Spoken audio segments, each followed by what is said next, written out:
Epístola do Apóstolo São Paulo aos Gálatas. Gálatas 1. Paulo, apóstolo não da parte dos homens, nem por homem algum, mas por Jesus Cristo e por Deus Pai, que o ressuscitou dos mortos, e todos os irmãos que estão comigo, às igrejas da Galácia. Graça e paz da parte de Deus Pai e da de nosso Senhor Jesus Cristo, o qual se deu a si mesmo por nossos pecados, para nos livrar do presente século mau, segundo a vontade de Deus, nosso Pai, ao qual glória para todos sempre. Amém. Maravilho-me de que tão depressa passasseis daquele que vos chamou à graça de Cristo para outro evangelho, o qual não é outro, mas há alguns que vos inquietam e querem transtornar o evangelho de Cristo. Mas ainda que nós mesmos, ou um anjo do céu, vos anuncie outro evangelho, além do que já vos tenho anunciado, seja anátema. Assim como já vô-lo dissemos, agora de novo também vô-lo digo, se alguém vos anunciar outro evangelho, além do que já recebestes, seja anátema. Por que persuado eu agora a homens ou a Deus? Ou procuro agradar a homens? Se estivesse ainda agradando aos homens, não seria servo de Cristo. Mas faço-vos saber, irmãos, que o evangelho que por mim foi anunciado não é segundo os homens, porque não o recebi, nem aprendi de homem algum, mas pela revelação de Jesus Cristo. Porque já ouvistes qual foi antigamente a minha conduta no judaísmo, como sobremaneira perseguia a igreja de Deus e a assolava. E na minha nação excedia em judaísmo a muitos da minha idade, sendo extremamente zeloso das tradições de meus pais. Mas, quando aprouve a Deus que desde o ventre de minha mãe me separou e me chamou pela sua graça, revelar seu Filho em mim, para que o pregasse entre os gentios, não consultei carne nem sangue, nem tornei a Jerusalém a ter com os que já antes de mim eram apóstolos, mas parti para a Arábia e voltei outra vez a Damasco. Depois, passados 3 anos, fui a Jerusalém para ver a Pedro e fiquei com ele 15 dias. E não via nenhum outro dos apóstolos, senão a Tiago, irmão do Senhor. Ora, acerca do que vos escrevo, eis que diante de Deus testifico que não minto. Depois, fui para as partes da Síria e da Cilícia, e não era conhecido de vista das igrejas da Judéia, que estavam em Cristo. Mas somente tinham ouvido dizer, aquele que já nos perseguiu anuncia agora a fé que antes destruía, e glorificavam a Deus a respeito de mim. Gálatas 2. Depois, passados 14 anos, subi outra vez a Jerusalém com Barnabé, levando também comigo Tito. E subi por uma revelação e lhes expus o evangelho que prego entre os gentios e particularmente aos que estavam em estima, para que de maneira alguma não corresse ou não tivesse corrido em vão. Mas nem ainda Tito, que estava comigo, sendo grego, foi constrangido a circuncidar-se. E isso por causa dos falsos irmãos que se tinham entremetido e secretamente entraram a espiar a nossa liberdade que temos em Cristo Jesus, para nos porem em servidão, aos quais, nem ainda por uma hora, cedemos com sujeição, para que a verdade do Evangelho permanecesse entre vós. E quanto àqueles que pareciam ser alguma coisa, quais tenham sido noutro tempo, não se me dá, Deus não aceita a aparência do homem, esses, digo, que pareciam ser alguma coisa, nada me comunicaram. Antes, pelo contrário, quando viram que o evangelho da incircuncisão me estava confiado, como a Pedro o da circuncisão, porque aquele que operou eficazmente em Pedro para o apostolado da circuncisão, esse operou também em mim com eficácia para com os gentios, e conhecendo Tiago, Cefas e João, que eram considerados como as colunas, a graça que se me havia dado, deram-nos as destras, em comunhão comigo e com Barnabé, para que nós fôssemos aos gentios e eles à circuncisão, recomendando-nos somente que nos lembrássemos dos pobres, o que também procurei fazer com diligência. E chegando Pedro a Antioquia, lhe resisti na cara, porque era repreensível. Porque antes que alguns tivessem chegado da parte de Tiago, comia com os gentios, mas, depois que chegaram, se foi retirando e se apartou deles, temendo os que eram da circuncisão. E os outros judeus também dissimulavam com ele, de maneira que até Barnabé se deixou levar pela sua dissimulação. Mas quando vi que não andavam bem, e direitamente conforme a verdade do Evangelho, disse a Pedro na presença de todos: se tu, sendo judeu, vives como os gentios e não como judeu, por que obrigas os gentios a viverem como judeus? Nós somos judeus por natureza e não pecadores dentre os gentios, sabendo que o homem não é justificado pelas obras da lei, mas pela fé em Jesus Cristo. Temos também crido em Jesus Cristo, para sermos justificados pela fé de Cristo e não pelas obras da lei. Porquanto, pelas obras da lei, nenhuma carne será justificada. Pois se nós, que procuramos ser justificados em Cristo, nós mesmos também somos achados pecadores, é porventura Cristo ministro do pecado? De maneira nenhuma. Porque se torno a edificar aquilo que destruí, constituo-me a mim mesmo transgressor. Porque eu, pela lei, estou morto para a lei, para viver para Deus. Já estou crucificado com Cristo, e vivo não mais eu, mas Cristo vive em mim. E a vida que agora vivo na carne, vivo-a na fé do Filho de Deus, o qual me amou e se entregou a si mesmo por mim. Não aniquilo a graça de Deus, porque se a justiça provém da lei, segue-se que Cristo morreu debalde. Gálatas 3. Ó insensatos Gálatas, quem vos fascinou para não obedecerdes à verdade, a vós, perante os olhos de quem Jesus Cristo foi já representado como crucificado? Só quisera saber isto de vós: recebestes o Espírito pelas obras da lei ou pela pregação da fé? Sois vós tão insensatos que, tendo começado pelo Espírito, acabeis agora pela carne? Será em vão que tenhais padecido tanto? Se é que isso também foi em vão. Aquele, pois, que vos dá o Espírito e que opera maravilhas entre vós, o faz pelas obras da lei ou pela pregação da fé? É o caso de Abraão, que creu em Deus, e isso lhe foi imputado como justiça. Sabei, pois, que os que são da fé são filhos de Abraão. Ora, tendo a Escritura previsto que Deus havia de justificar pela fé os gentios, anunciou primeiro o Evangelho a Abraão, dizendo: todas as nações serão benditas em ti. De sorte que os que são da fé são benditos com o crente Abraão. Todos aqueles, pois, que são das obras da lei, estão debaixo da maldição, porque escrito está: maldito todo aquele que não permanecer em todas as coisas que estão escritas no livro da lei para fazê-las. E é evidente que pela lei ninguém será justificado diante de Deus, porque o justo viverá da fé. Ora, a lei não é da fé, mas o homem que fizer estas coisas, por elas viverá. Cristo nos resgatou da maldição da lei, fazendo-se maldição por nós, porque está escrito: maldito todo aquele que for pendurado no madeiro. Para que a bênção de Abraão chegasse aos gentios por Jesus Cristo, e para que pela fé nós recebamos a promessa do Espírito. Irmãos, como homem falo: se o testamento de um homem for confirmado, ninguém o anula, nem lhe acrescenta alguma coisa. Ora, as promessas foram feitas a Abraão e à sua posteridade. Não diz "e às posteridades" como falando de muitas, mas como de uma só, e à tua posteridade, que é Cristo. Mas digo isto, que tendo sido o testamento anteriormente confirmado por Deus, a lei, que veio 430 anos depois, não o invalida, de forma a abolir a promessa. Porque se a herança provém da lei, já não provém da promessa, mas Deus, pela promessa, a deu gratuitamente a Abraão. Logo, para que é a lei? Foi ordenada por causa das transgressões, até que viesse a posteridade a quem a promessa tinha sido feita, e foi posta pelos anjos na mão de um medianeiro. Ora, o medianeiro não o é de um só, mas Deus é um. Logo, a lei é contra as promessas de Deus? De nenhuma sorte, Porque se dada fosse uma lei que pudesse vivificar, a justiça, na verdade, teria sido pela lei.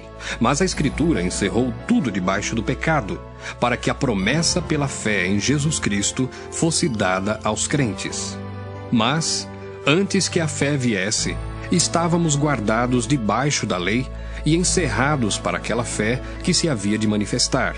De maneira que a lei nos serviu de aio para nos conduzir a Cristo, para que pela fé fôssemos justificados. Mas, depois que a fé veio, já não estamos debaixo de aio, porque todos sois filhos de Deus pela fé em Cristo Jesus. Porque todos quantos fostes batizados em Cristo, já vos revestistes de Cristo. Nisto não há judeu nem grego, não há servo nem livre, não há macho nem fêmea, porque todos vós sois um em Cristo Jesus. E se sois de Cristo, então sois descendência de Abraão e herdeiros conforme a promessa. Gálatas 4. Digo, pois, que todo o tempo em que o herdeiro é menino, em nada difere do servo, ainda que seja senhor de tudo, mas está debaixo de tutores e curadores, até ao tempo determinado pelo Pai. Assim também nós, quando éramos meninos, estávamos reduzidos à servidão debaixo dos primeiros rudimentos do mundo. Mas, vindo a plenitude dos tempos, Deus enviou seu Filho, nascido de mulher, nascido sob a lei, para remir os que estavam debaixo da lei, a fim de recebermos a adoção de filhos. E porque sois filhos, Deus enviou aos nossos corações o Espírito de seu Filho, que clama, Abba, Pai.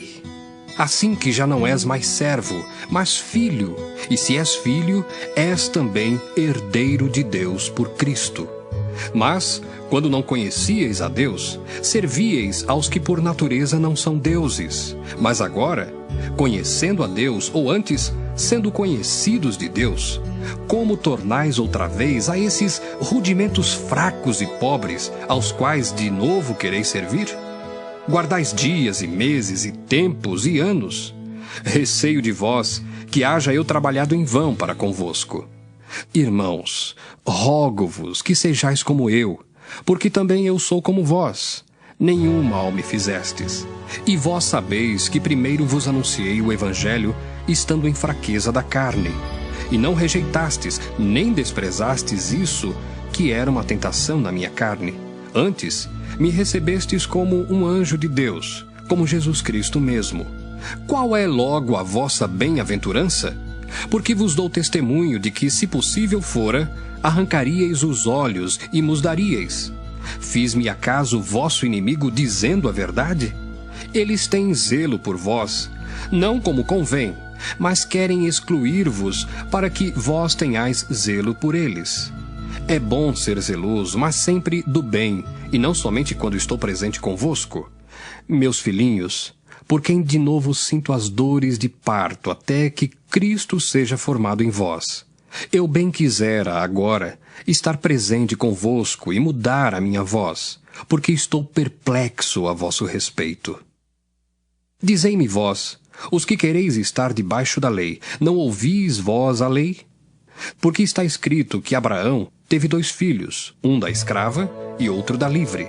Todavia, o que era da escrava nasceu segundo a carne, mas o que era da livre, por promessa, o que se entende por alegoria, porque estes são os 2 concertos, um do monte Sinai, gerando filhos para a servidão, que é Agar. Ora, esta Agar é Sinai, um monte da Arábia, que corresponde a Jerusalém, que agora existe, pois é escrava com seus filhos. Mas a Jerusalém, que é de cima, é livre, a qual é mãe de todos nós, porque está escrito: Alegra-te, estéril, que não dás à luz, esforça-te e clama, tu que não estás de parto, porque os filhos da solitária são mais do que os da que tem marido. Mas nós, irmãos, somos filhos da promessa como Isaque. Mas como então aquele que era gerado segundo a carne perseguia o que o era segundo o Espírito, assim é também agora. Mas que diz a Escritura? Lança fora a escrava e seu filho, porque, de modo algum, o filho da escrava herdará com o filho da livre. De maneira que, irmãos, somos filhos não da escrava, mas da livre. Gálatas 5. Estai, pois, firmes na liberdade com que Cristo nos libertou, e não torneis a meter-vos debaixo do jugo da servidão. Eis que eu, Paulo, vos digo que, se vos deixardes circuncidar, Cristo de nada vos aproveitará. E, de novo, protesto a todo homem que se deixa circuncidar, que está obrigado a guardar toda a lei. Separados estáis de Cristo, vós os que vos justificais pela lei, da graça tendes caído. Porque nós, pelo Espírito da fé, aguardamos a esperança da justiça. Porque em Jesus Cristo, nem a circuncisão, nem a incircuncisão têm virtude alguma, mas sim a fé que opera por caridade. Corrieis bem. Quem vos impediu para que não obedeçais à verdade? Esta persuasão não vem daquele que vos chamou. Um pouco de fermento leveda toda a massa. Confio de vós no Senhor, que nenhuma outra coisa sentireis. Mas aquele que vos inquieta, seja ele quem for, sofrerá a condenação. Eu, porém, irmãos, se prego ainda a circuncisão, porque sou, pois, perseguido? Logo, o escândalo da cruz está aniquilado. Eu quereria que fossem cortados aqueles que vos andam inquietando, porque vós, irmãos, fostes chamados à liberdade. Não useis, então, da liberdade para dar ocasião à carne, mas servi-vos uns aos outros pela caridade, porque toda a lei se cumpre numa só palavra, nesta: amarás o teu próximo como a ti mesmo. Se vós, porém, vos mordeis e devorais uns aos outros, vede não vos consumais também uns aos outros. Digo, porém, andai em espírito, e não cumprireis a concupiscência da carne. Porque a carne cobiça contra o espírito, e o espírito contra a carne, e estes opõem-se um ao outro, para que não façais o que quereis. Mas se sois guiados pelo espírito, não estais debaixo da lei. Porque as obras da carne são manifestas, as quais são prostituição, impureza, lascívia, idolatria, feitiçarias, inimizades, porfias, emulações, iras, pelejas, dissensões, heresias, invejas, homicídios, bebedices, glutonarias e coisas semelhantes a estas, acerca das quais vos declaro, como já antes vos disse, que os que cometem tais coisas não herdarão o reino de Deus. Mas o fruto do Espírito é caridade, gozo, paz, longanimidade, benignidade, bondade, fé, mansidão, temperança. Contra essas coisas não há lei. E os que são de Cristo crucificaram a carne com as suas paixões e concupiscências. Se vivemos no Espírito, andemos também no Espírito. Não sejamos cobiçosos de vanglórias, irritando-nos uns aos outros, invejando-nos uns aos outros. Gálatas 6. Irmãos, se algum homem chegar a ser surpreendido em alguma ofensa, vós que sois espirituais, encaminhai o tal com espírito de mansidão, olhando por ti mesmo, para que não sejas também tentado. Levai as cargas uns dos outros, e assim cumprireis a lei de Cristo. Porque se alguém cuida ser alguma coisa, não sendo nada, engana-se a si mesmo. Mas prove cada um a sua própria obra, e terá glória só em si mesmo e não noutro. Porque cada qual levará a sua própria carga. E o que é instruído na palavra, reparta de todos os seus bens com aquele que o instrui. Não erreis, Deus não se deixa escarnecer, porque tudo que o homem semear, isso também ceifará. Porque o que semeia na sua carne, da carne ceifará a corrupção, mas o que semeia no Espírito, do Espírito, ceifará a vida eterna. E não nos cansemos de fazer o bem, porque a seu tempo ceifaremos, se não houvermos desfalecido. Então, enquanto temos tempo, façamos o bem a todos, mas principalmente aos domésticos da fé. Vede com que grandes letras vos escrevi por minha mão. Todos os que querem mostrar boa aparência na carne, esses vos obrigam a circuncidar-vos somente para não serem perseguidos por causa da cruz de Cristo. Porque nem ainda esses mesmos que se circuncidam guardam a lei, mas querem que vos circuncideis, para se gloriarem na vossa carne. Mas longe esteja de mim gloriar-me, a não ser na cruz de nosso Senhor Jesus Cristo, pela qual o mundo está crucificado para mim e eu para o mundo. Porque em Cristo Jesus, nem a circuncisão, nem a incircuncisão têm virtude alguma, mas sim o ser uma nova criatura. E a todos quantos andarem conforme esta regra, paz e misericórdia sobre eles e sobre o Israel de Deus. Desde agora, ninguém me inquiete, porque trago no meu corpo as marcas do Senhor Jesus. A graça de nosso Senhor Jesus Cristo seja, irmãos, com o vosso espírito. Amém.